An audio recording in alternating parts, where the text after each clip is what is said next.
You're watching the Florida Channel, a public service of the Florida Legislature, WFSU-TV, and Florida State University.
All rise.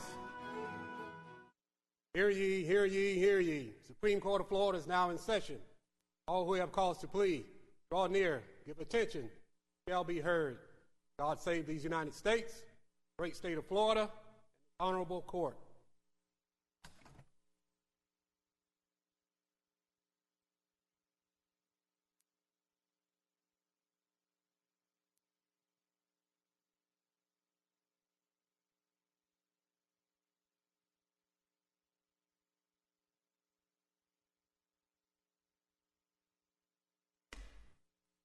Ladies and gentlemen, Supreme Court of Florida, please be seated. Welcome to the Florida Supreme Court. Our first case of the day is Philippe versus State of Florida. You may proceed. Good morning, Your Honor. My name is Dave David, representing Mr. Jean-Phillippe in this capital murder. Case arises out of Jacksonville, Florida in August 2000. Stabbed his wife.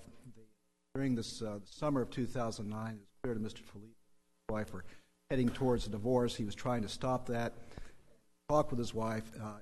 21st of August, feeling like they needed some time to, let things off. He had flown back to Rhode Island, where he grew up. But after a couple days, he came back to Florida. And on the way back, was trying to talk to his wife, and she was either saying, "I'll talk to you later," or just saying, "Don't talk to me." He got into the airport, Jacksonville Airport, about 7 o'clock that evening, and then immediately began trying to contact his wife on his cell phone. And during the course of a couple hours, he said about 70 times, either contacting him or his sister-in-law. His wife, Elke, had actually gone to the airport a couple hours after he had gotten there and picked up her sister. She had flown in from California. They were going to go to Miami for a birthday party the next day. Well, in any event, she and Elke and Roya, that's the sister-in-law, go back to their apartment. Elke puts her 5-year-old son into the bathtub. They then begin trying on clothes. A few minutes, sometime later, there's a knock on the door. Somebody announces, the defendant says he's the pizza guy. They're suspicious. Roya, the sister-in-law, gets a knife, comes to the door, opens it, and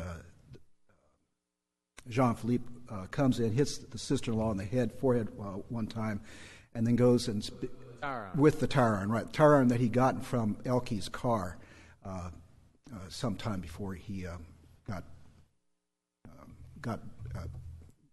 knocked on the door. In any event. Well, are you saying, as you go through the facts, that he was coming in to try to reconcile with the tire iron? Well, in other words, I'm thinking that you're trying to dispute the judge's finding of CCP. That's correct.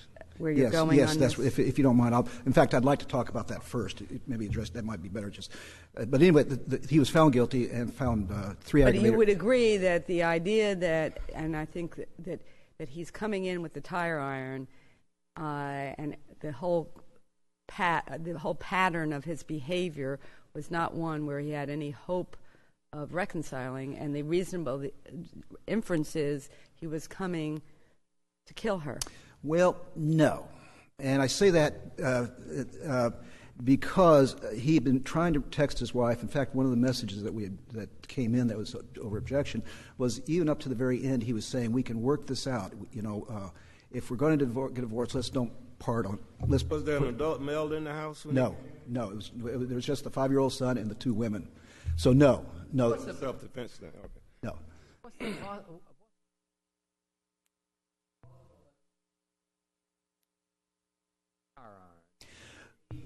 If he was going there to work things out in an amicable fashion. Well, if he was going to work things out, he wouldn't have. Why didn't he kill his wife with a tire iron? And he didn't. It was with a knife. It was a knife he had found.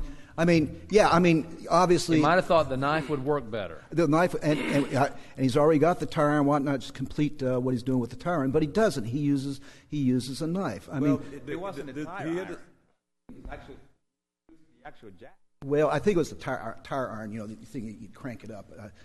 It says a tire. I can't. The record says that he actually brought the actual jack. That may have been. It was something connected with changing a spare tire. And that tire jack came out of the victim's car. That's correct. Not the car he was driving. Well, he didn't. Apparently, he didn't have a car because he had to wait for her to come back from the airport to go get the tire jack, the tire iron, or whatever it was. So if I get the story straight, because you're talking about CCP, right.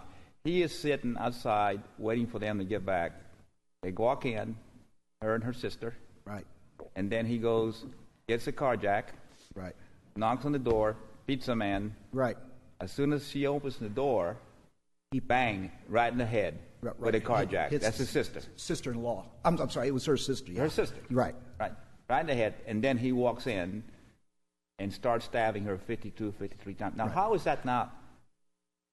It seems to me like if ever there was a case of heightened premeditation, is somebody lying in wait to kill somebody? Well, is he lying in wait? The court said he was, but he really didn't have much choice. She was coming back from the airport. Really. What about the tire iron, though? That's the problem we have here.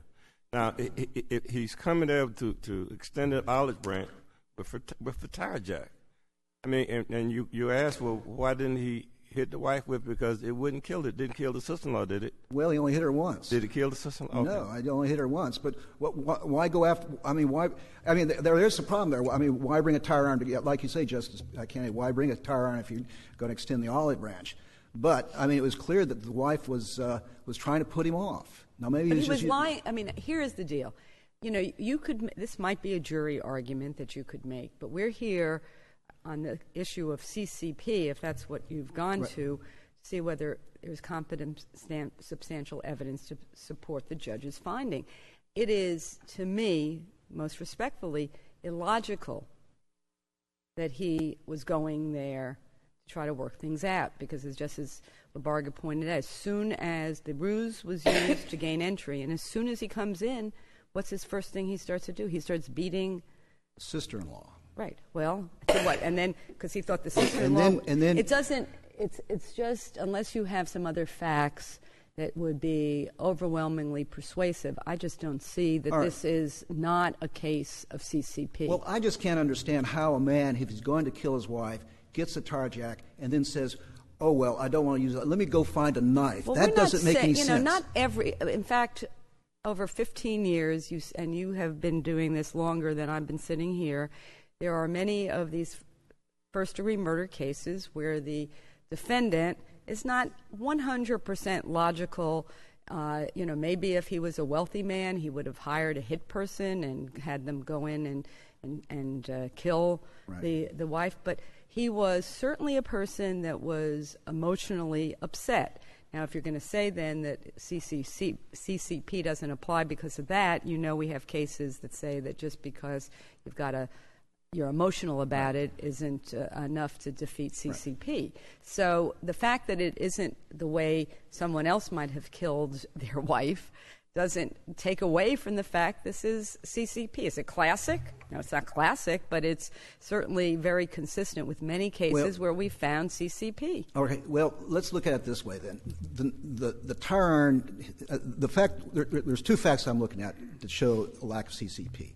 We'll look at, the emotional, that's beside the point right now. But two facts. One, he didn't stab her, he didn't kill her with the tire iron which he brought in. I use that as a fact, okay, because he dropped that and got the knife. Okay, now you were obviously disputing that, okay?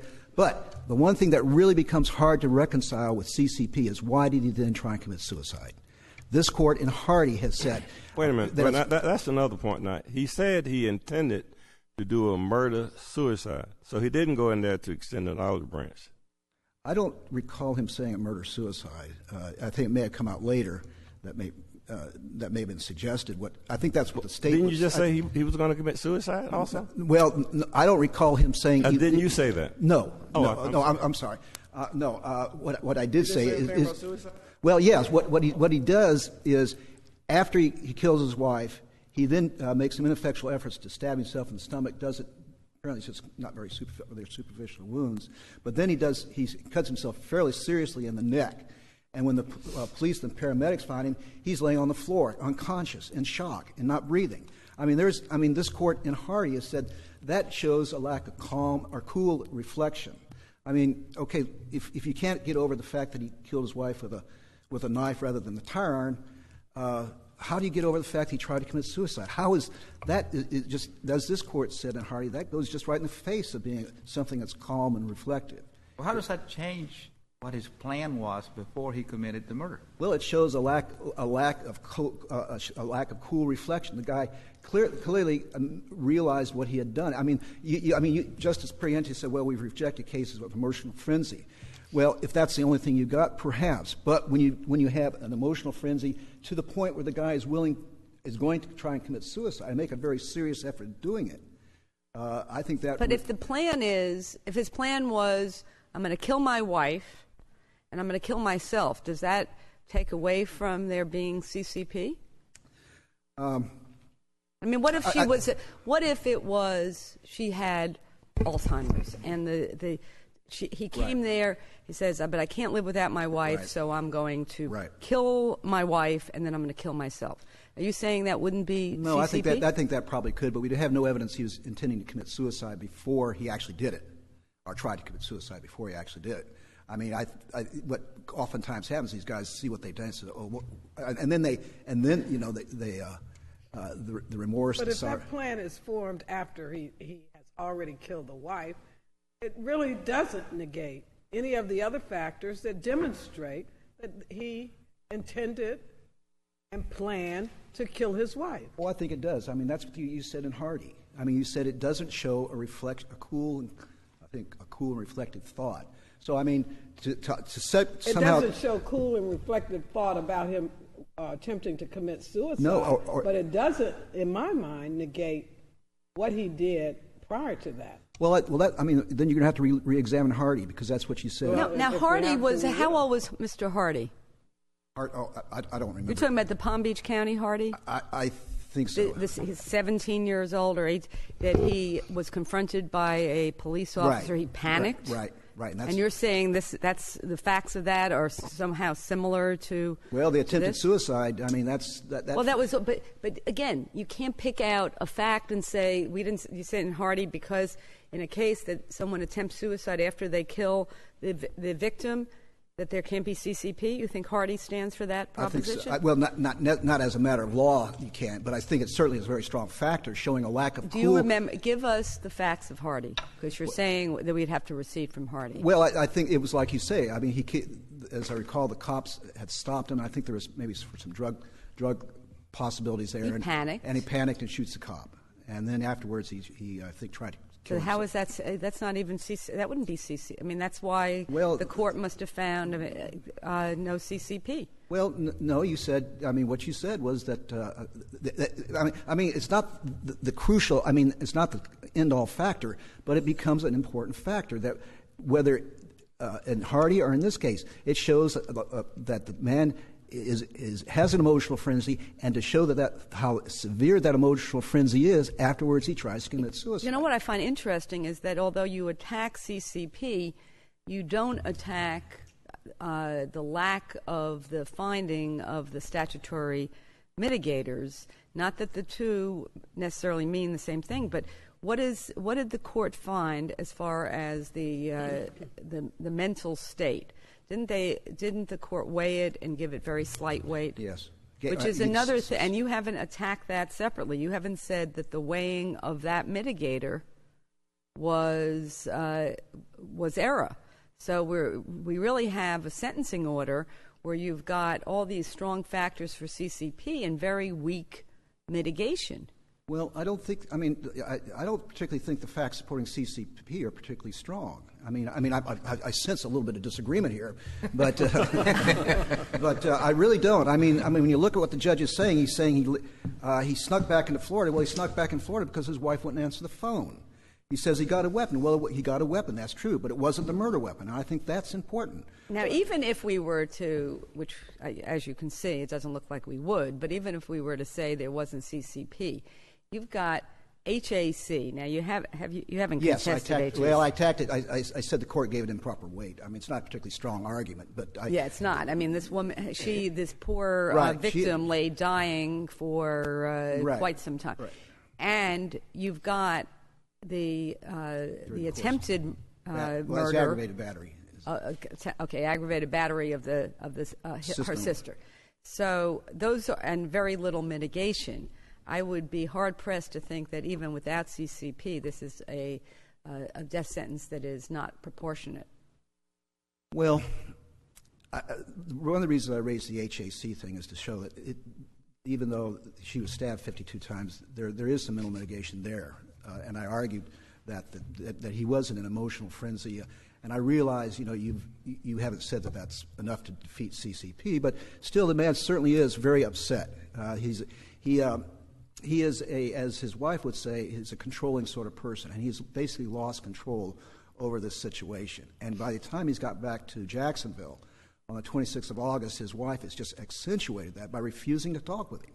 And that's what he wanted. That's what he wanted to do. At least, that's kind of what controlling people want to do, is they want to talk things out. And his wife. No, controlling people don't want to talk things out. Controlling people want to control. And when he realized he couldn't control his wife, he decided she was not going to be part of this world anymore. And it is the basest of motives on a person that was educated.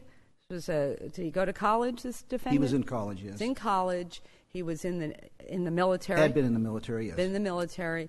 And he didn't like the fact that his wife was going to leave him. But I don't think you can infer from that he was going to kill her.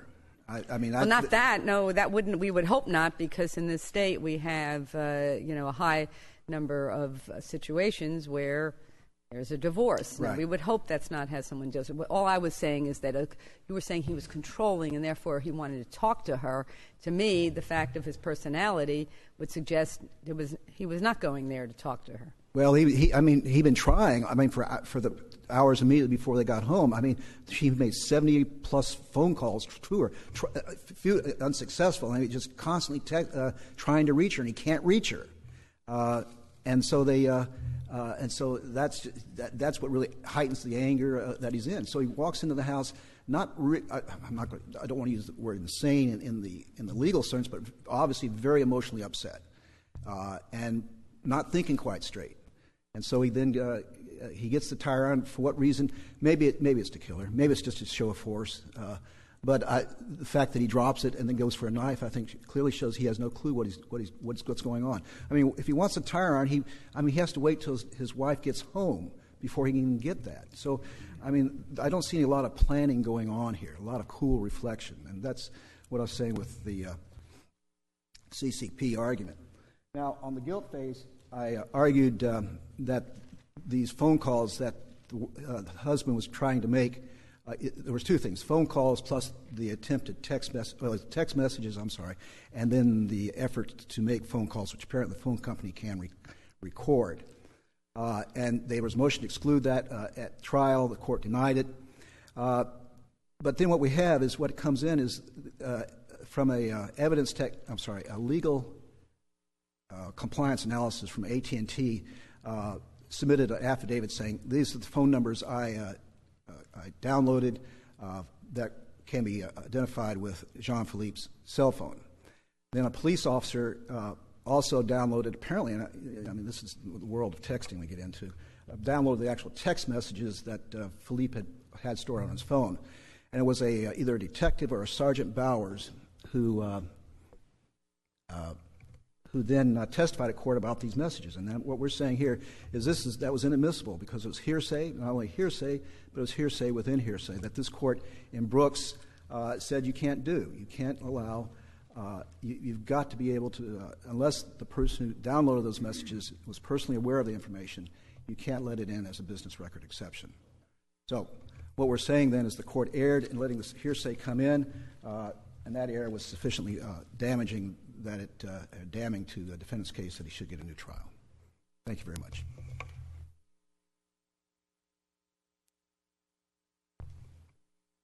Steve White, representing the appellee, Attorney General's office. Consistent with the court's questions, he didn't come to the door with a dozen roses. He came there with a heavy metal object, whether we call it a tire iron or a tie jack. We know it came from her trunk, and the screws matched from the tire instrument, heavy metal instrument, with the screw holes in the trunk. So we have a heavy metal object. He misrepresents himself as a pizza man. The first thing he does is he bashes Roya in the head. The glasses fly off of her, and she stumbles and cowers into the bathroom. And from then on, almost continuously, Roya, the sister, hears Elke, the victim, the murder victim, screaming. At some point, Roya runs out, the sister runs out of the apartment. The neighbor, though, she's next door. She hears what she characterizes, her words, a blood-curdling scream next door. And she goes back and forth between the two apartments. Of course, 911 is called at some point. And she testifies that for over or at least 15 minutes, she hears these screams, all female screams inside the apartment. Let's don't overlook the 52 to 53 cut and stab wounds of the victim also. Let's don't overlook the 6 to 7 blunt instrument wounds. I think, though, the problem, and I when you start to get into that there's a frenzied stabbing, which supports HAC, if you don't have the part where he's lying in wait and starts to do something immediately as he comes in, the fact that it's a frenzied killing does not really support your argument of CCP. I agree with you on everything else, but we don't, there are two different types of aggravators. And, I've always thought that the person who is calculated and brings the gun ends up with the CCP, but not HAC, but somebody who is not really thinking of how they're going to kill somebody has HAC. But I think, again, so you don't talk yourself out of CCP, the fact is that the actions that he took, waiting, taking the iron or whatever it was, getting it out of the trunk, taking it, and immediately when the door opens. But I think the frenzied killing doesn't necessarily support CCP. It supports the weighing heavily of HAC. And I don't want to, of course, talk the court out of the evidence that supports not only CCP and HAC, but the medical examiner also testified. He expressly said, due to these injuries, these wounds are all over her body from all directions. including a stab wound to the head, deep knife wounds to each lungs, the liver, every angle. The medical examiner especially said, given the nature of the wounds, this was not a frenzied killing. Expressly testified as an expert this was not a frenzied killing, which supports the cold element of CCP. Of course, we also have the calculated part, getting the tire, et cetera, et cetera. And again, let's don't overlook the 6 to 7 blunt force injury wounds. My opposing counsel indicated that he dropped the tire iron right away. Well, maybe he did, maybe he didn't. I mean, the bottom line is he came in there with one purpose. So as soon as he got rid of Roya, the sister, and she cowers in the bathroom, he goes after Elke, the murder victim. And given the blunt force injuries on her, he used something other than knives to injure her. I mean, there's a reasonable inference that actually he used the tire irons or tire jack on her as well. He used something blunt because the medical examiner said there were 6 to 7 blunt force injuries on her as well. But the medical examiner expressly testified this was not a frenzied killing, and there's competent evidence to support that opinion in terms of the knife wounds all over her body, including a knife wound to the top of her head where the knife penetrated the outer layer of the skull.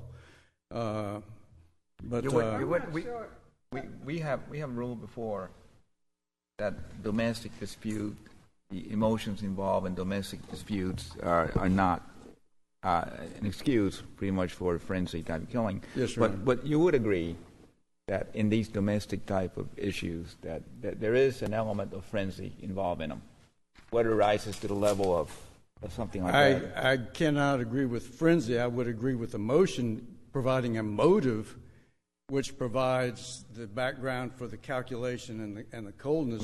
I mean, there has to be some type of highly charged emotions involved when you repeatedly stab somebody 52 times.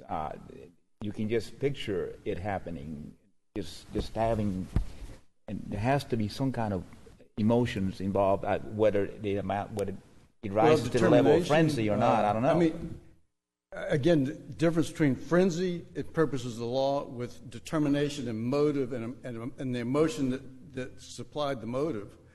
But otherwise, the court will be going back to what it's rejected. That is, any domestic emotional killing would be an absolute defense, a per se defense to CCP. But I don't understand. What did the medical examiner use to say this was not a frenzy? Because I don't think that the fact that there were stab wounds in multiple places necessarily negates the fact that it could have been a frenzy. Well, from all different angles and multiple defensive wounds too, Your Honor. And don't forget the neighbor who heard the screams for 15 minutes. This was a determined killing. And getting the tire iron out. How was that? Did the medical examiner actually say anything that supported his opinion that this was not? He said that due to the nature of the wounds from all angles over all parts of her body, that in his opinion it was not a frenzy killing. But are you saying that I see this? I mean, again, it seems to me you are really focusing on something that is not necessary for the outcome of finding CCP. And I think you're hearing some question about when somebody stabs someone 50 times, there is something else going on in their brain. It's not like he tied her up and then he decided he's going to torture her.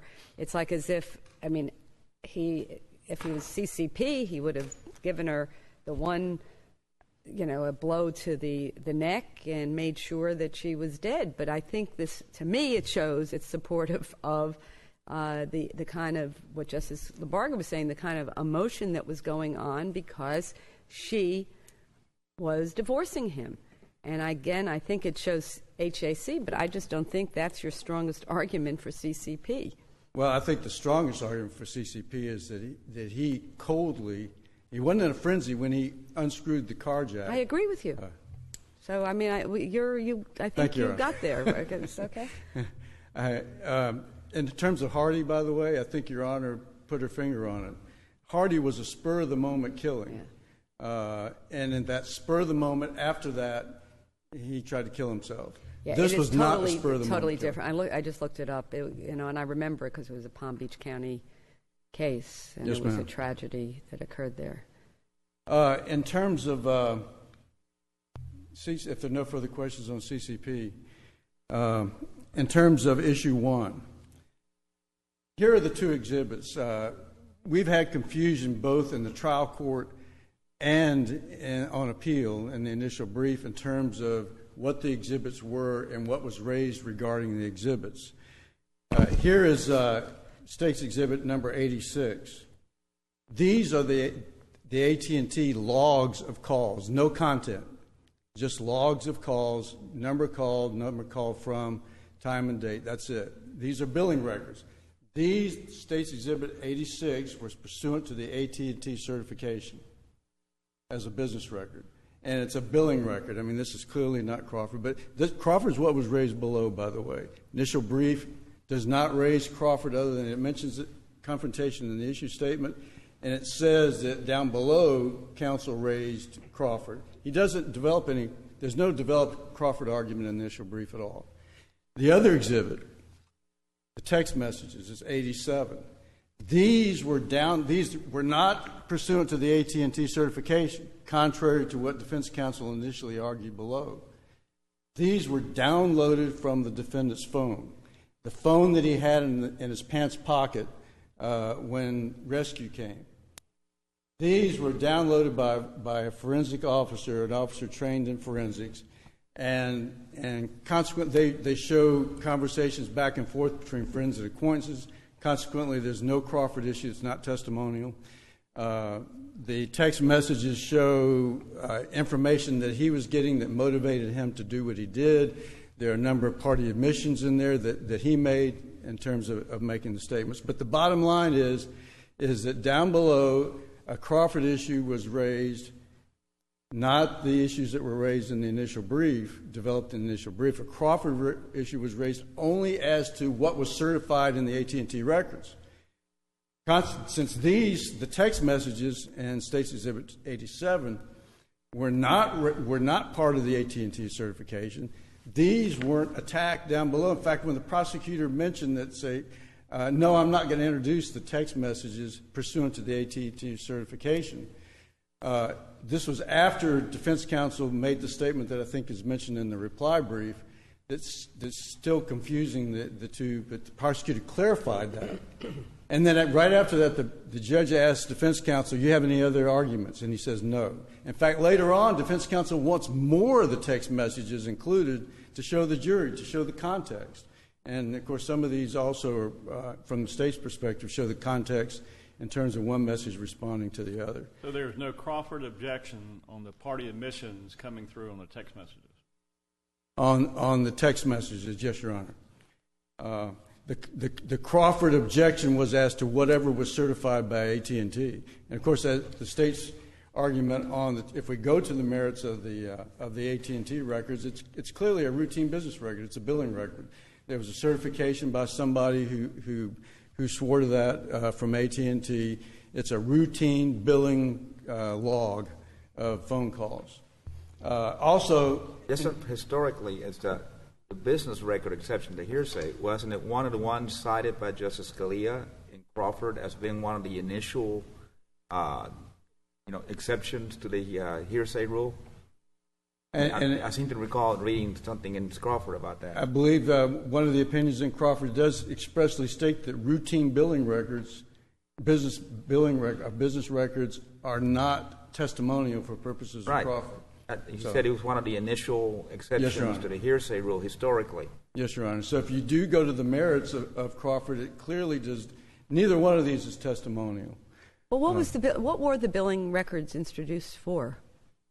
Actually, Roya, the sister, testified to a lot of what was in all these.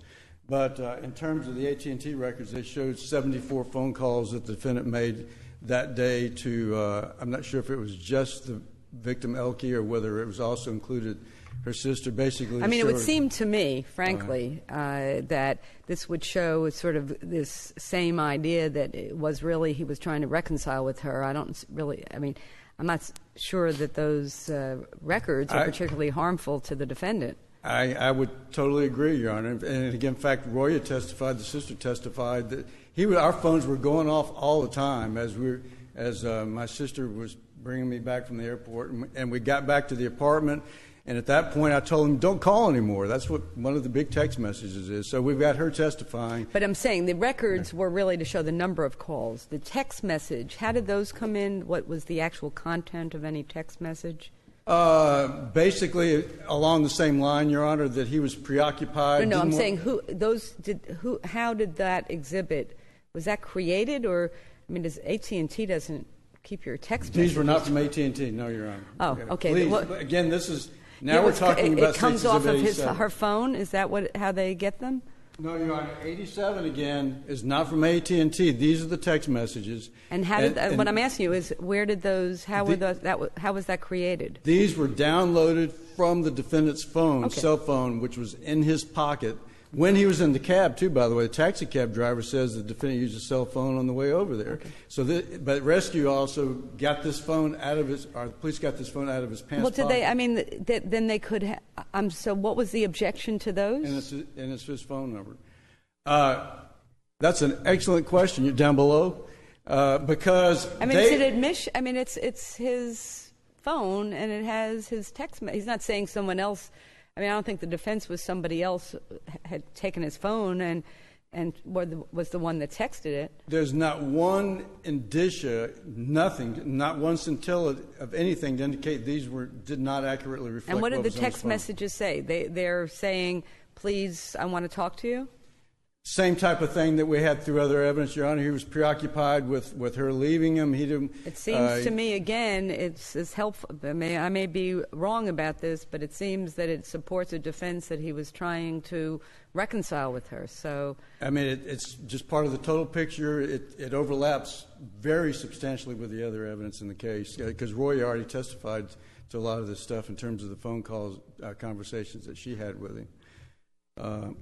So, and clearly, if somehow it was preserved and if somehow the court found that there was error, it was clearly harmless for the reasons, among others, that Your Honor's indicated.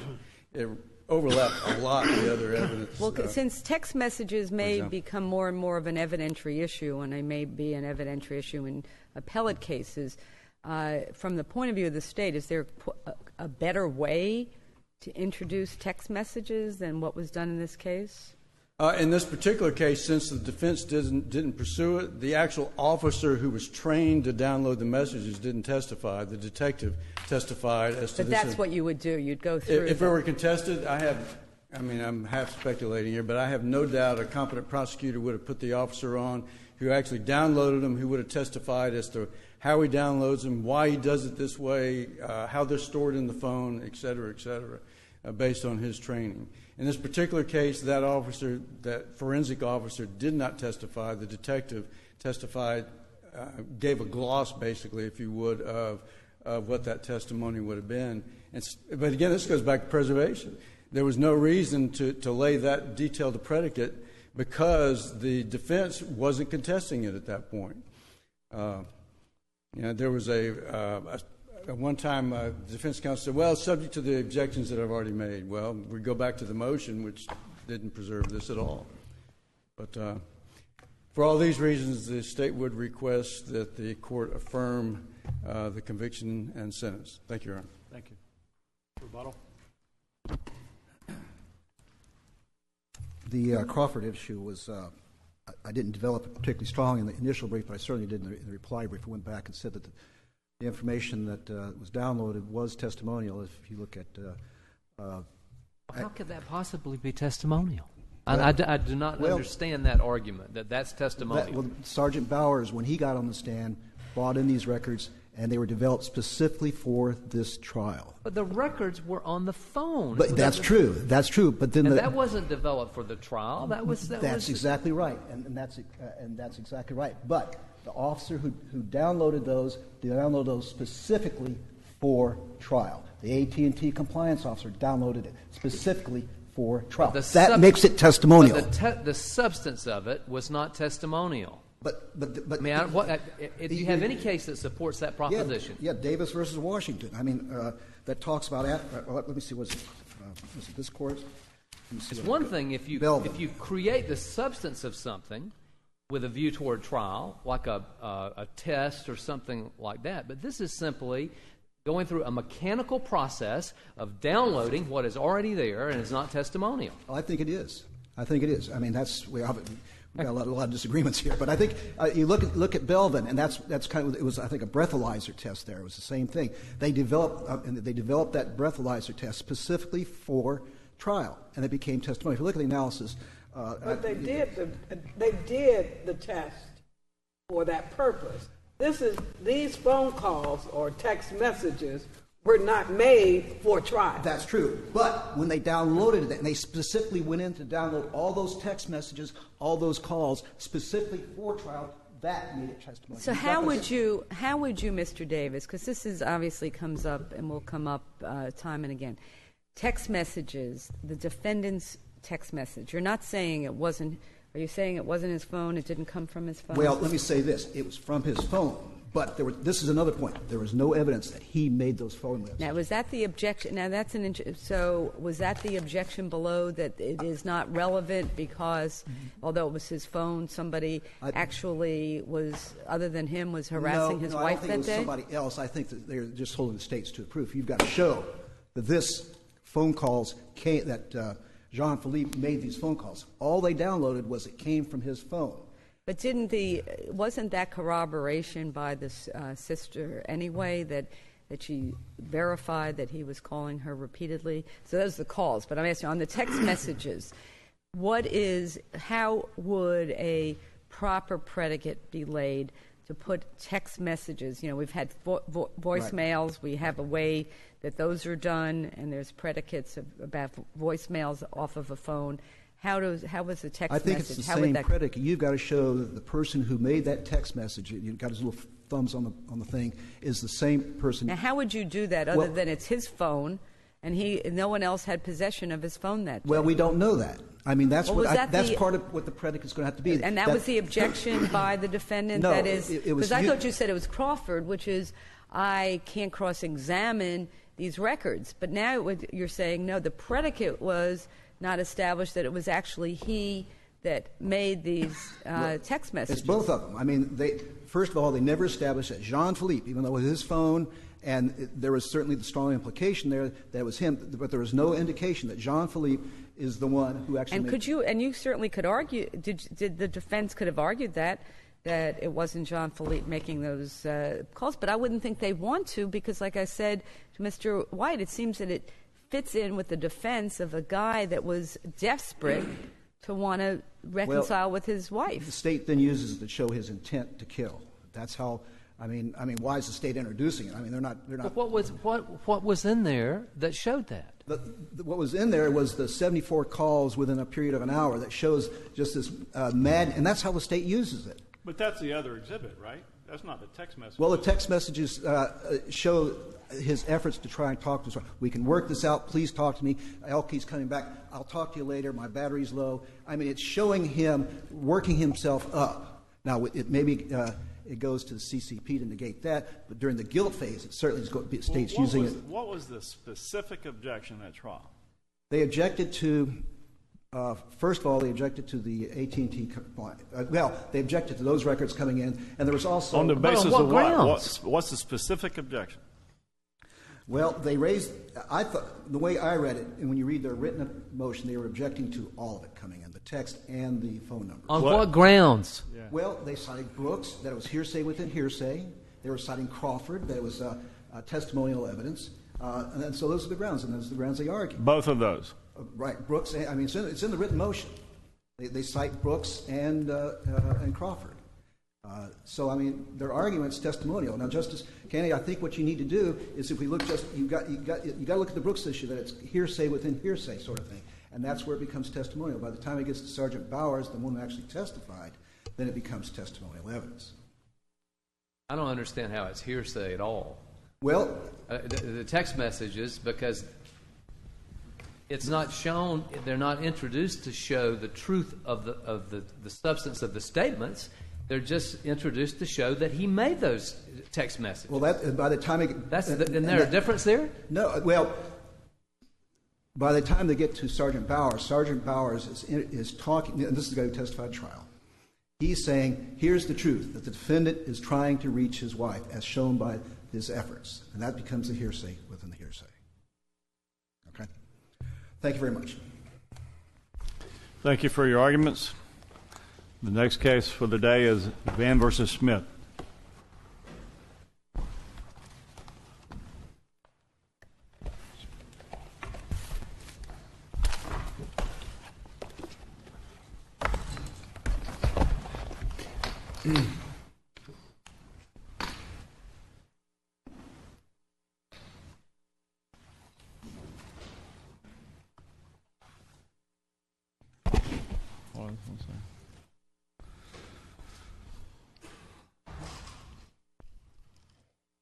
You may proceed. May it please the court.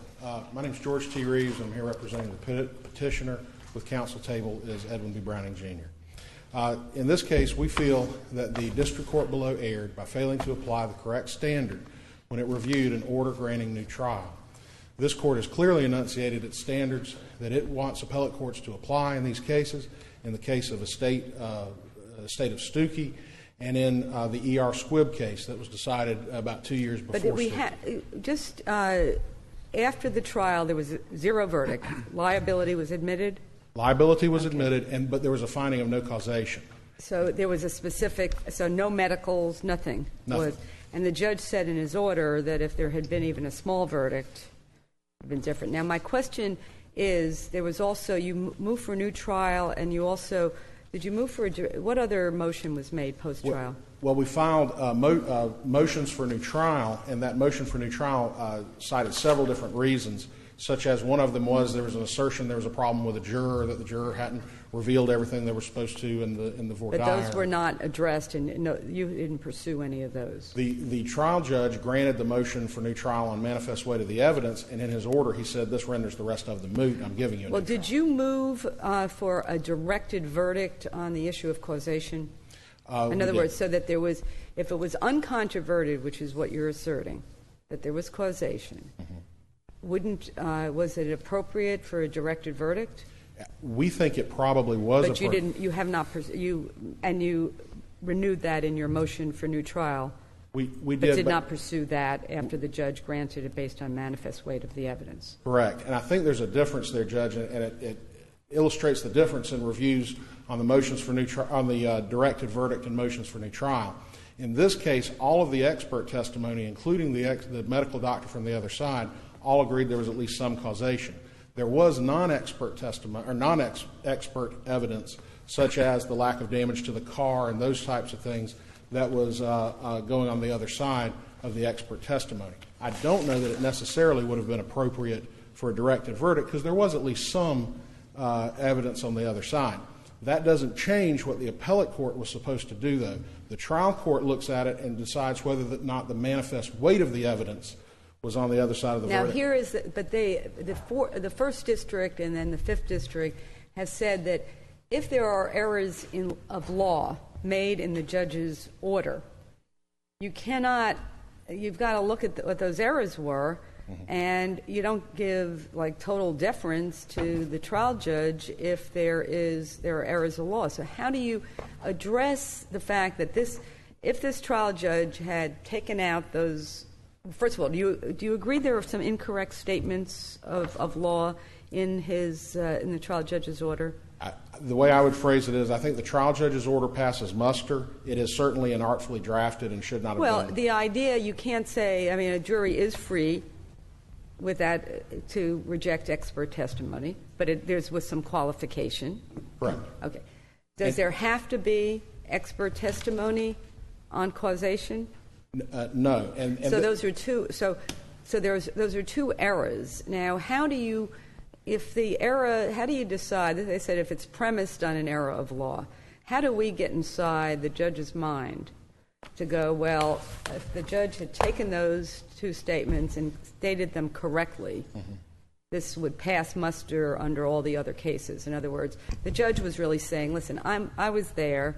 I listened to all the evidence. I heard all the experts. You had an IME, whatever they call them these days, who basically, I don't know how you get that up here, right, who said it's related, and then defers to the treating doctor. So you kind of are there as the trial judge afterwards saying there had to be some verdict, and yet the judge has made those statements. So how do we then, what's wrong with saying that there has to be a different standard when there are errors of law made? The question is what the standard is. There's two parts to that. Number one is the ideas are not mutually exclusive. It is proper for the jury to evaluate the evidence and the testimony, and it is proper for the jury for that to be the province of the jury.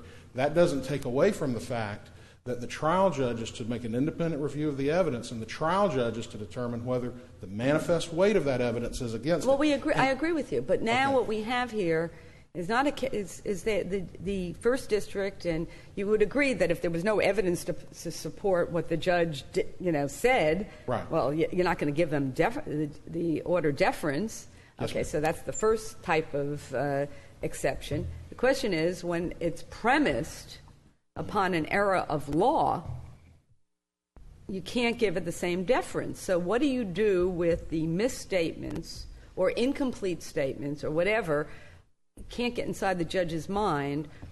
For example, wouldn't it be the proper thing to do, say, it looks like the judge was getting it right but made some misstatements, to say this is the correct way to evaluate it, send it back to the judge to let the judge reevaluate it without those incorrect statements? Absolutely, and we've asserted that in our brief, that if this court were to agree with the first DCA and say, well, we think there were some errors of law here, that the trial judge made some errors of law. Well, I'm asking you, though, there were errors of law.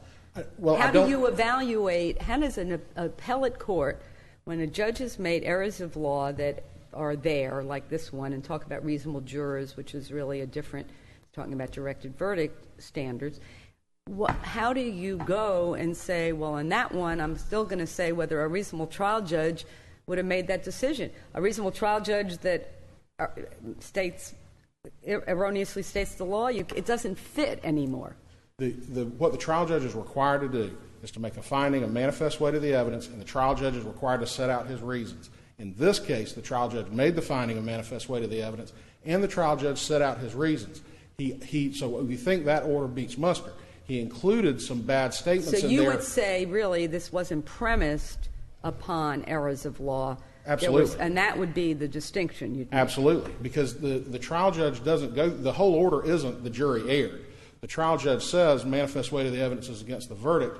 This is why. It lists out the experts and says that they were all against the verdict and all of that. Now, he says in about 2 or 3 places no reasonable juror would have found.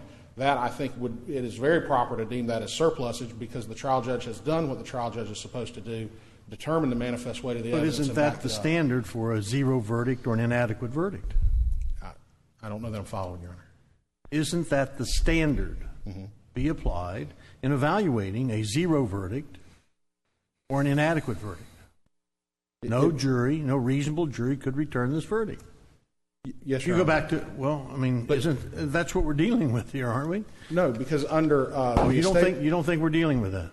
I think under the estate of Stuckey and Squibb, what the trial judge does is determine the manifest way to the evidence. That doesn't mean there's no evidence on the other side. That doesn't mean no reason. You're not contesting then that you're here because this is either a zero verdict or an inadequate verdict for the plaintiff in this case based upon the evidence. We're here because the manifest way to the evidence was against the verdict. And we think that there's adequate evidence in the record to support that conclusion by the trial court, and the district court should not have overturned that, should have given the deference that this court has required it to give under Stuckey and under Squibb. Well, what was the judgment of the trial court?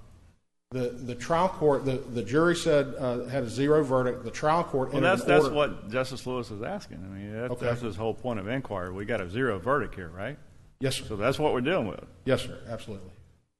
But there's I think, and this is where, like, I recall years ago where there was consortium and there would be zero verdict for the spouse, and then you'd say there should be a new trial because it was inadequate verdict. And I think I asked you had pursued that line with the judge, which would be a different, but you're conceding here that although it was a zero verdict, a jury could have found no causation, but that on the other hand, it's against the manifest weight of the evidence. So there's two different. Do you understand the two different things that you could have done? Let me try to clear that up.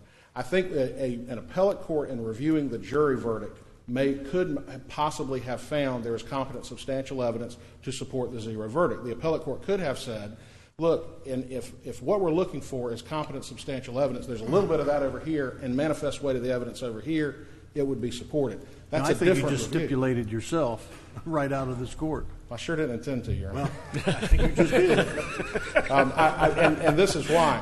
I don't think in Stuckey and in Squibb it doesn't say 100% of the evidence has to be against you, against the verdict to get a new trial. It merely says the manifest weight of the evidence.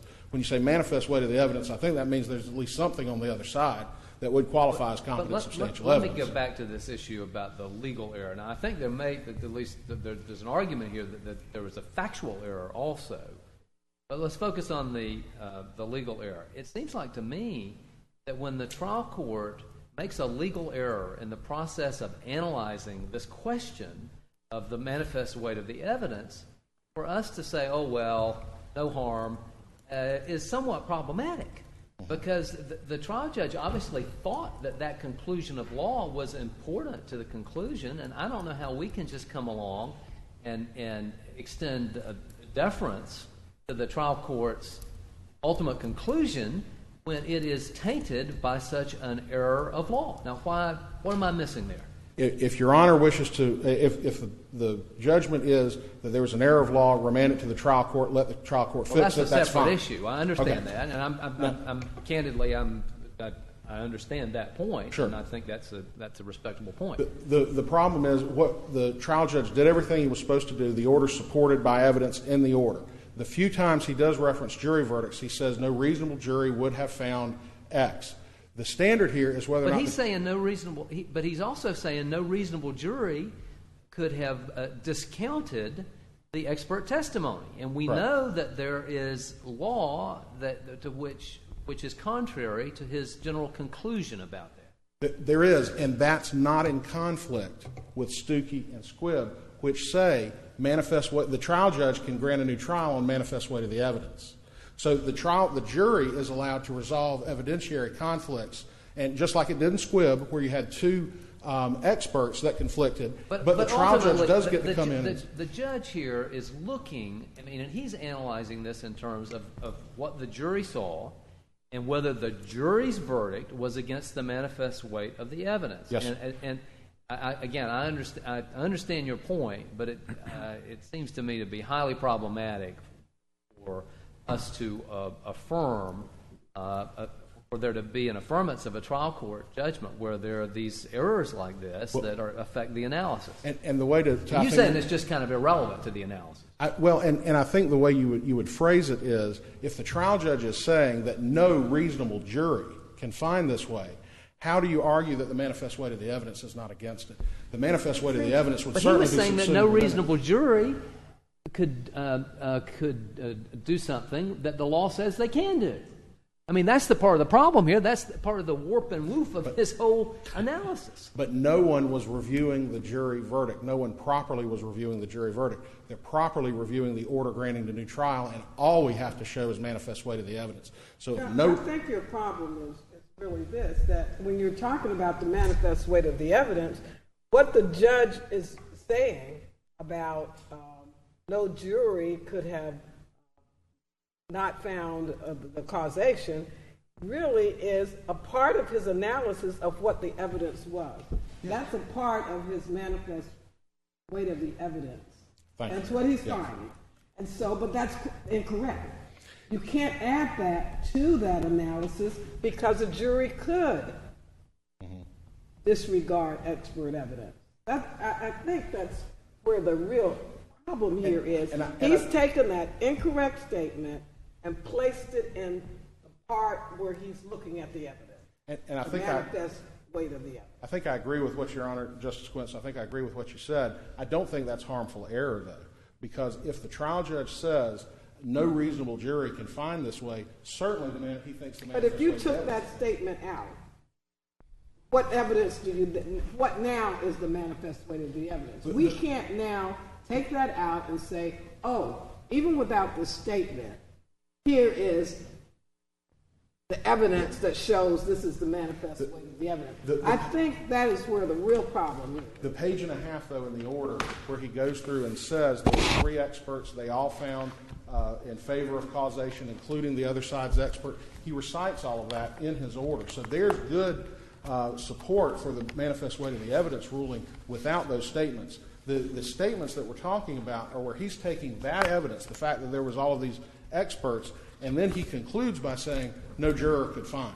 It's just that conclusion that I think is harmless. Well, you see, I think that we're looking not at this just at this case. We're looking at all other cases. I do think that from my point of view, the First District did, when they then went on and said there's competent substantial evidence to support what the jury did, they are then disregarding the way that we said this whole manifest weight of the evidence new trial situation should be looked at.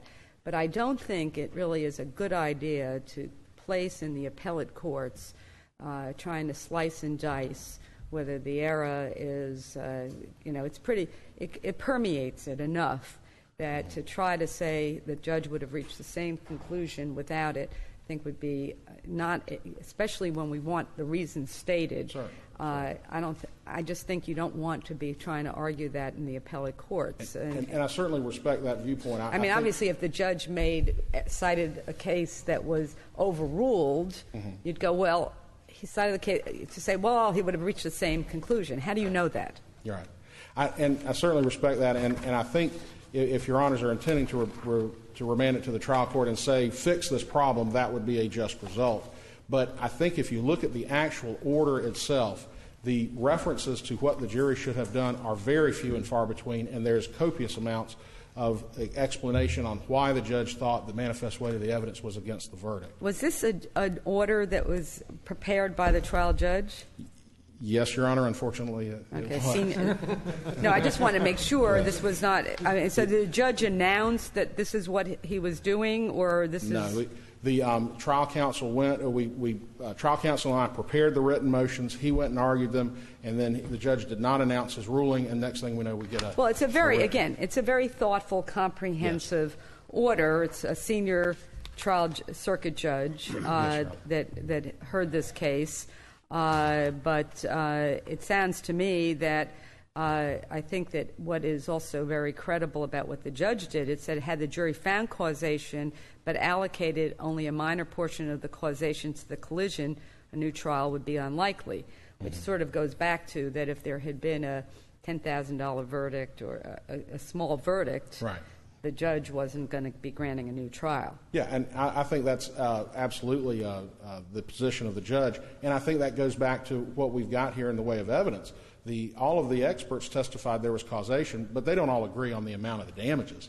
So, well, there was also the issue that the back injury where he complained before was not related. That's correct. And that is where I think there's some confusion of in terms of the facts, but it also says he didn't report cervical pain for 16 years, but we know there is entry in records 6 years before where he has cervical pain. But the doctors had all this information when they made their decisions. They did. And remember, what the other side is doing is they're saying, you've got all these experts, here is some non-expert evidence that supports the jury's verdict. This court in E.R. Squibb supported a trial judge's grant of new trial when there was conflicting expert testimony.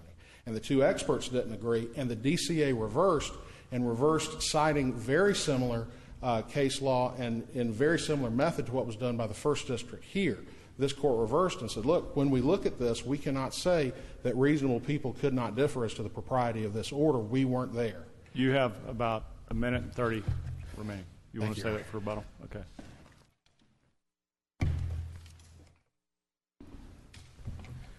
Your Honor, Richard Sherman and James Sherman, co-counsel for the respondent. I will argue, just do the introductory remarks, 2 or 3 minutes, and then turn it over to my son James. He argued this in the First District and won it, so I'm going to have him do the substance of it. But You didn't make a decision to let him argue it? Well, I need to do the for client relations. I'm just the overview. You know, he can do a better job than me. I guarantee. He's done 28 oral arguments. Maybe you ought to let him do it and not mess it up. Yeah, right. Basically, when the question is when the judge has clear errors of law in the order granting new trial, but cites some magic words against the manifest weight of the evidence, do you just disregard that? Or no, but Mr. Sherman, again, and I think that the issue really is, but if there's an error of law, but there are paragraph after paragraph after paragraph of careful analysis of the evidence, then do you just disregard all the paragraphs of careful analysis of the evidence that led the judge to say, I can't believe the jury found no causation? It's against the manifest way of the evidence because he made an error of law. Isn't the correct thing to do here is not to say there would be evidence the other way, but to remand it to the trial judge? The judge said the jury, you need an accident reconstruction expert, and so it's against the manifest weight. If he'd known that, you can say that, but I've got the order in front of me, and I don't think that that's a correct characterization of what this judge did throughout almost 5 pages of his order. And then Let's not talk over each other, okay? Pardon me? I'm talking. I'm sorry. Okay. Over 5 pages of this order is careful analysis of the evidence in this case. It's not sprinkled with errors of law. And maybe you haven't read the same order that I read. Yeah, it has the 2 clear errors of law. It also says a jury can't reject uncontroverted medical evidence. And once again, if he had known the jury can, then it might not have been a manifest weight if he had known that was proper evidence. I have a basic question on how this case should go. Should I ask you or wait until your son comes up? Oh, why don't you wait to that? I'm just going to be another minute.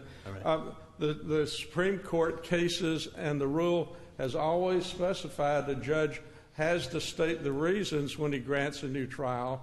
So, I mean, there's a reason for that, to make it amenable to appellate review. In all types of standard of review, the more a ruling comes to errors, to questions of law, the less deference to the trial judge. And so we think clearly this is a situation where when there are 2 errors of law, you can't just say, well, you don't know what degree that infects the whole reasoning. I mean, if he'd known that they could reject it, then it might not have been against the manifest. But isn't the issue really here the remedy? And I guess is your son going to talk about the remedy? I agree with you on this issue that if you have errors of law, you can't give it the same deference. It's logical. It would be illogical to say it. But once you've done that, then what's the remedy? What the First District did is they went through as if they were the trial judge, reaching the other conclusion, as opposed to saying, let's remand it, let the trial judge make sure he's given the correct law, and now evaluate it to see if you still think it's against the manifest weight of the evidence. I think practically all of the appellate cases, once they find the reasons are not adequate, then they just reinstate the jury verdict. And but would you agree, without the misstatements of law, this would be a airtight order granting a new trial? Well, yeah, without the errors of law, then it would be reasonable person. But there are 2 errors of law. It's a very No, big what I'm errors asking of you law. is that you have, including your experts, saying there was causation. You had a rear-end collision by a drunk driver. The guy goes to the hospital. He gets medical treatment, and the jury says no causation for any of his damages. And the judge carefully reviews all the expert witnesses and says they all were consistent that for the cervical injury, this was related. That would not be, under the cases allowing new trial for manifest weight of the evidence, a properly upheld on appeal? Well, it said that he totally rejected the fact the jury could find no causation because there's a little scratch, and that our expert said it could be caused, but he said they couldn't reject that. So I'll turn it over. Thank you, Your Honors.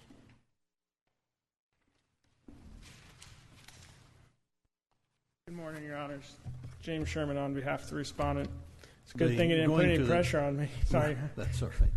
Welcome to the court. Thank you, Your Honor. Going to the substance of this, why should this case not be analyzed under the same standards as a zero verdict or an inadequate verdict or an excessive verdict? Well, because, Your Honor, it contained expressive errors of law. And to put it...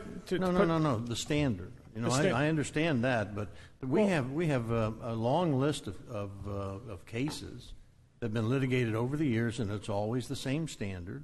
And here you would have to find that whoever the plaintiff was not even entitled to go get checked out. Come back with a zero verdict, wouldn't you?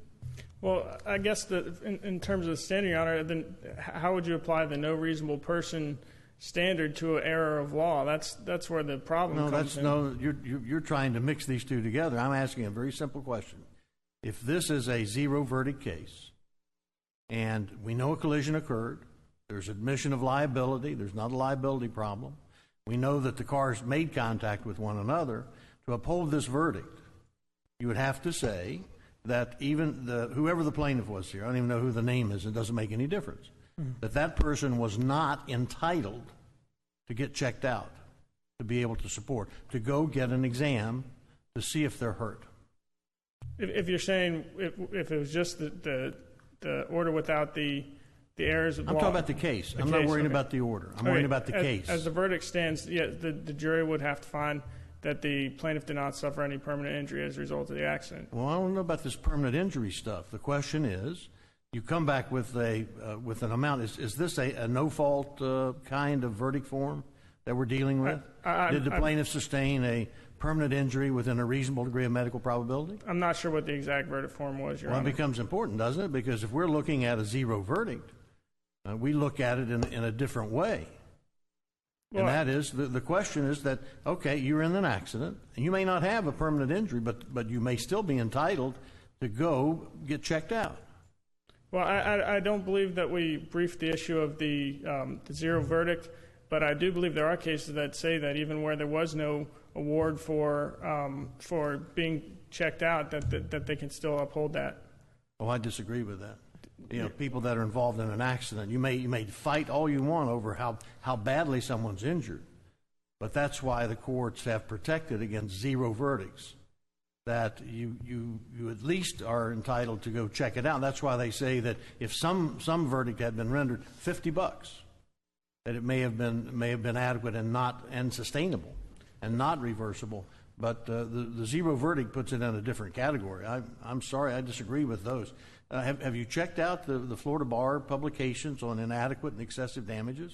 Yes, Your Honor. I believe I recall seeing cases in Westlaw about zero verdicts, and they didn't award anything for being checked out, and they found that it was upheld on appeal. Okay. How does PIP enter into this? Does that have anything to do with this case? Not that I'm aware of, Your Honor. Okay. Well, the question, I guess, I think that if we are looking at Brown versus the estate of Stuckey, it says with respect to ordering a new trial, a trial judge may order a new trial on the grounds that the verdict is inadequate or excessive, or against the manifest weight of the evidence, or both. Now, Correct, as I'm understanding it, this was argued before the trial judge on both bases, but the trial judge granted it based on manifest weight of the evidence. That's correct, Your Honor. And the plaintiff did not pursue that it was an inadequate verdict on appeal to the First District. That's correct, Your Honor. Okay, so we have to go back to look at the Brown v. Stuckey under whether on the manifest weight of the evidence.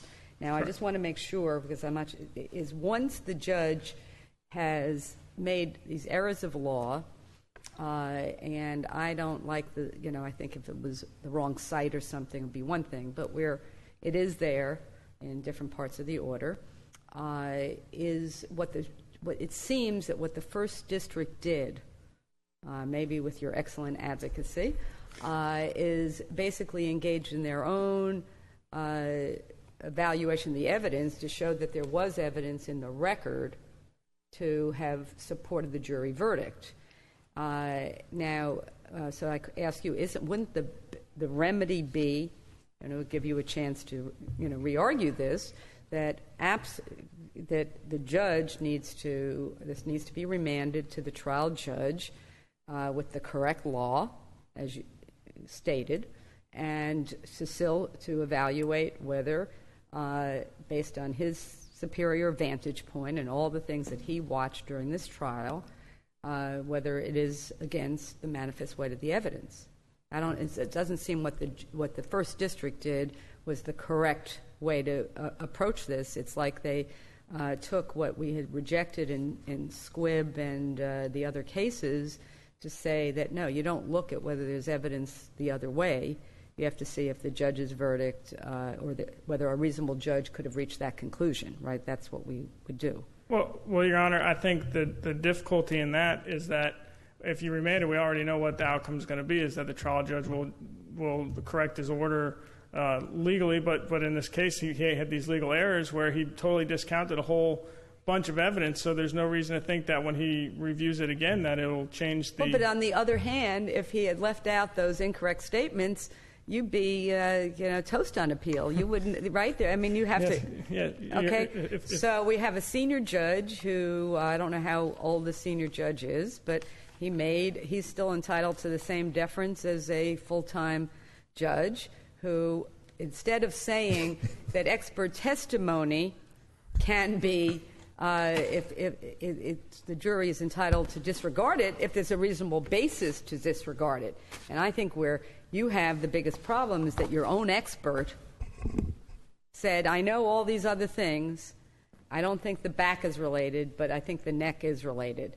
I don't think he's as injured as they think, but I cannot discount that the cervical, the surgery, the guy undergoes surgery, is related to the accident. Your own expert says that up here. They might not say that in South Florida, but they said it up here.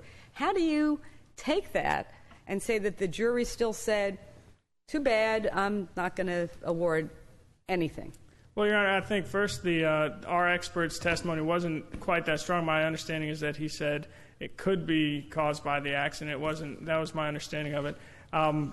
You want to go through his? I mean, it was pretty strong. I mean, I did read it a couple of times because it was. It was. It seems to me weren't you going for like a small verdict as opposed to no verdict, and somebody. Well, I think we're happy with either one, Your Honor. And that's all. Sometimes you got to watch out what you wish for. And that's all that. I mean, again, new trial. It may be a small verdict, but it's entitled to something, isn't it? Well, I mean, Your Honor, the thing is, this case is rife with credibility issues. The plaintiff was found to be completely incredible, lying about. He didn't tell his doctors about his previous surgical. I mean, that sounds good on the surface, but really what happened, this is a guy that wasn't a great historian. That's what his own doctor said. You go into these doctors' offices, you have a 20-page thing. He wasn't trying to hide anything. He told the doctor on questioning, he explained what his history was. And you don't have surveillance of him, doing things that he says he couldn't do.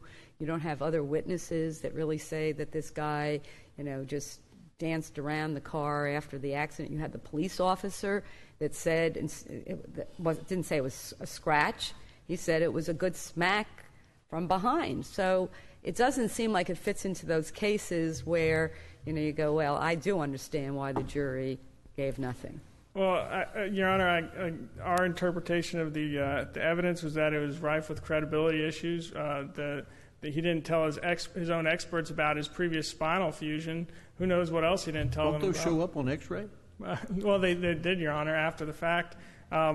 He showed up at trial wearing a neck brace, even though his own doctor testified. But that would be so. If he got $10,000, like what was the medical in this case? I don't recall off the top of my head, Your Honor. Give a ballpark. I just strictly don't remember. Was it 5,000, 10? I mean, was it a lot of medical? I assume it was probably a good amount of medical. It had to be a substantial amount of medical. So if they gave the amount of the medical bills, you'd say, well, that's all they, or gave them, $10 for pain and suffering. I take it was there a CME done? I'm sure it was. Yeah, yes. Troy Trimble was our. Didn't take X-rays to find the fusion. He might want to find someone else. Yes, Your Honor. the expert, or once by the time trial came, all the experts knew about the spinal fusion, and they testified. How did they find the spinal fusion? How was that revealed? How did that come up? Through X-rays and MRIs. They showed up on there, and at that point, So it was discovered during the CME. I believe so, Your Honor. Well, no, it couldn't have been discovered during the CME. The CME took place after the cervical fusion. Right. It was discovered before. I mean, there wasn't any hiding of this.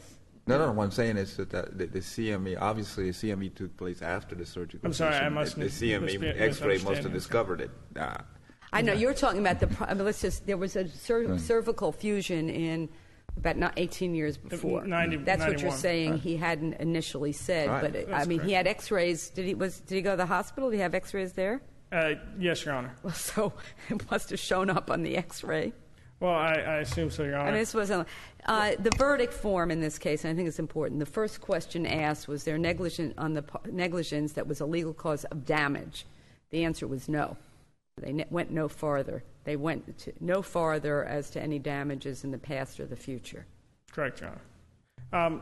But Your Honor, I just wanted to point in the trial court's order, it states that is Dr. Trimble's answer to the question was that. I'm sorry, I appear to have lost my place in the order. But the main point, Your Honor, is that this court's order, the error of law is most concisely summarized on page 5 of the trial court's order, in which it says, in summary, the issue of causation under the facts of this case required expert testimony in order for non-expert jurors to make a valid finding. That flies in the face of Florida law, and Florida law is replete with cases that says that the more illegal in nature a ruling is, the less deference. Okay, and we agree with you. Yes, Say Your we Honor. agree with you. Yes, Your Honor. Why is the remedy not to remand it? Because, Your Honor, the trial court I already. thought you said that's right. You said because this trial judge is going to still give a new trial under the correct evaluation because he was shocked, like maybe we'd all be shocked with a 0 verdict. May not be the same judge. If he was a senior judge who presided over this, it may be someone else now. Yeah, actually, that's an interesting question. I don't know that it could go to another judge. What would happen then? Do we have to worry about that? Yeah, I think because it's really we're giving deference to the trial judge who presides over it. That's correct, Your Honor. I hope we don't. We'll leave that to the first district or somebody. Well, Your Honor, obviously understand the case, and so we would ask that you affirm the district court's ruling. Thank you. Thank you. On this remedy, first of all, how much were the medicals? Yeah. You don't know either? I don't know exactly, but I think it was $20,000 or $30,000. That's my guess. Boy, I'll tell you what. If this was South Florida, it would be like $100,000 or something for a cervical fusion. That includes the $20,000. Includes the cervical fusion. I don't know those details, Your Honor. Okay. A lot of medical. There was a lot of. There's a good bit of medicals, yes, Your Honor. What happens? I don't know. The senior judge. If there is that same judge is not available, then what happens? We haven't briefed that issue. The intermediate appellate court cases I've seen on that say that that the motion has to be evaluated properly at some point. And so if this court were to decide, trial judge, you never evaluated it properly, and you don't have another judge that can evaluate it properly, your presumption would be that you get a new trial out of it. I mean, that's what I have, and I'll be happy to provide that as supplemental authority. You mean that there would be no judge that would evaluate it, just automatically reverse for a new trial? You sure that's the law? I have found an appellate court case that says that, and I will provide that as supplemental authority, Your Honor. I apologize for not bringing that with me, but that wasn't one of the areas we briefed and all. And I believe they can read the transcript. I don't know whether you have to read it or not, or you have to. And but the problem there is the vantage point that you then defer to is lessened because it's not. We could read the transcript and say, yeah, we could see why the trial judge did that, but you wouldn't. We need the reason you give the deference is because the judge has that superior vantage point that can't be just obtained by the transcript. I agree. They would have to agree to that. Yeah. Because you obviously couldn't get the. I mean, you look at it. I do think as a point of order, though, that Judge Sieg is still acting as a senior judge. I don't think that'll be an issue in this case, but I will provide that supplemental authority. And I do, Justice Lewis, I'm sorry I was a little slow before. I do think I understand your question, and what Justice Pariente is exactly right. That was a question below at the trial court. When the trial judge issued his order granting new trial based upon manifest weight of the evidence, we didn't pursue anything else. And so what's before the court today is the manifest weight of the evidence only. Going back to the other issue, you might want to go to the criminal cases where there's a motion for new trial and the judge who presided over the case is not around anymore. Yes, sir. And there is case law that allows the new judge to read the transcript, especially when issues are raised involving the credibility of witnesses who testified during the trial, and the judge was not present. Okay. And that's in the criminal context? In the criminal context, but obviously the stakes are a little higher. Right. Yeah, so we have some case law in that regard. Thank you. And I think you'll find some civil case law as well. Yeah. Thank you, Your Honor. Thank you for your argument. Court is adjourned. All right.